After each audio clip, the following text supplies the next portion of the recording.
Pakistan, the Sharia-compliant hellhole you'd love to live in if you were the exact opposite of whatever you are now.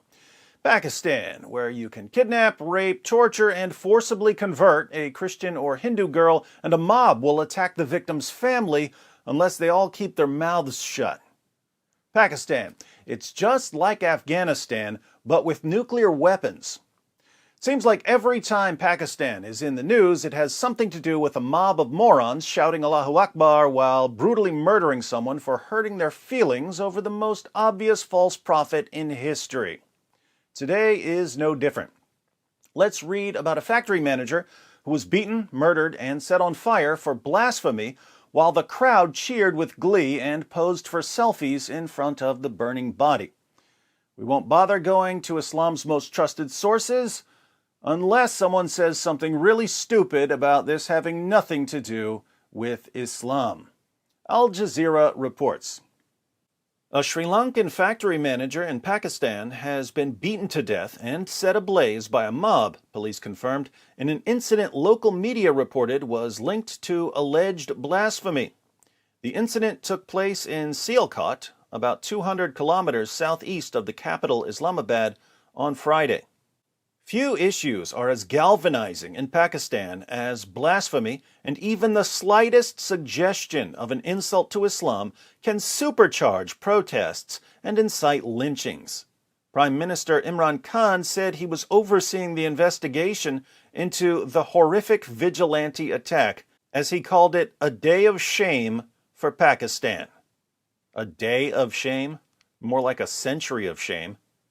Imran Khan, of course, is one of the world's leading defenders of the death penalty for blasphemy, so with him overseeing the investigation, Pakistani police are really going to pretend like they're doing something until the media attention dies down and everyone who beat and killed the man will be treated like heroes.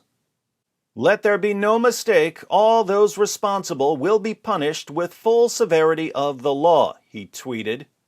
If there's one thing we can always trust in this world, it's a tweet from a politician. A police official in Sialkot, who spoke on condition of anonymity because of the sensitivity of the case, said investigators believed the attackers had accused the manager of blasphemy for tearing down a poster with Islamic holy verses. Pakistan, where tearing down a poster gets you thrown in a toaster. Several gruesome video clips shared on social media showed a mob beating the prone victim while chanting slogans against blasphemy. Other clips showed his body set ablaze, as well as the overturned wreckage of what was said to be his car. Many in the mob made no attempt to hide their identity, and some took selfies in front of the burning corpse. Punjab government spokesman Hassan Kaur told reporters in Lahore that police have already arrested 50 people. CCTV footage is being carefully looked into as we have been directed to complete the inquiry within 48 hours, he said. The slogans chanted in the social media videos were the same used by supporters of the Tehreek-e-Labbaik Pakistan, TLP, an anti-blasphemy party.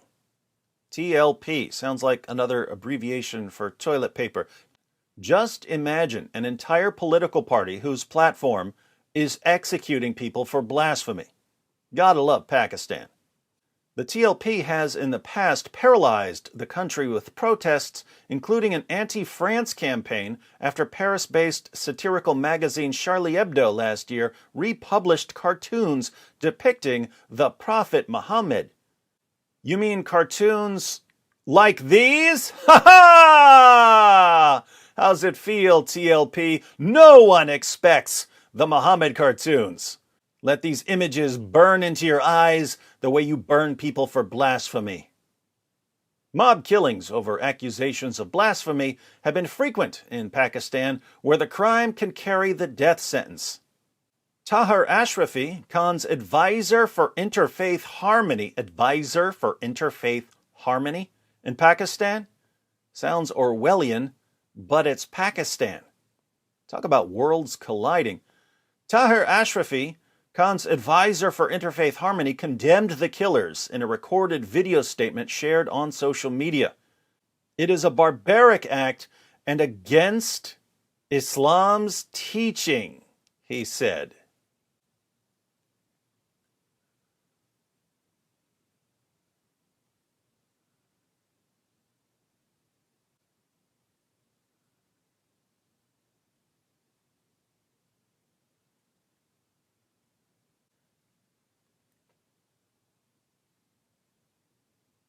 This guy can't be saying that it's against Islam to kill someone for blasphemy. Pakistan defends the death penalty for blasphemy by showing that Muhammad ordered his followers to kill people for blasphemy.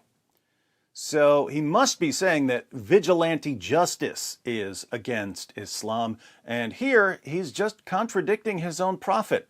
Sunan Abu Dawud 43:61. It was narrated that Ikrimah said, Ibn Abbas told us that a blind man had a female slave, she was his slave girl, who had borne him a child. So, like Muhammad, this man had sex with his slave girls, who reviled the Prophet and disparaged him, and he told her not to do that, but she did not stop, and he rebuked her, but she paid no heed. One night she started to disparage and revile the Prophet, so he took a dagger and put it in her stomach and pressed on it and killed her. There fell between her legs a child who was smeared with the blood that was there. The next morning mention of that was made to the Prophet, and he assembled the people and said, By Allah, I adjure the man who did this to stand up. The blind man stood up and came through the people, trembling, and he came and sat before the Prophet. He said, O Messenger of Allah, I am the one who did it. She used to revile you and disparage you, and I told her not to do it, but she did not stop. And I rebuked her, but she paid no heed. I have 2 sons from her, who are like 2 pearls, and she was good to me. Last night she started to revile you and disparage you, and I took a dagger and placed it on her stomach, and I pressed on it until I killed her. The Prophet said, Bear witness that no retaliation is due for her blood.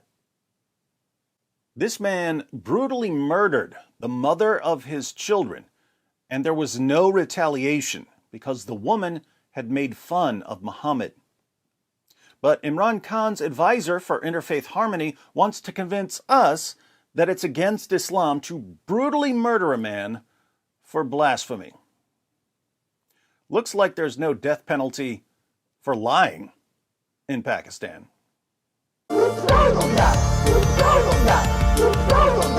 It just backfired on you. It just backfired on you. This is a part of a religion. There's a reason to it. Yeah?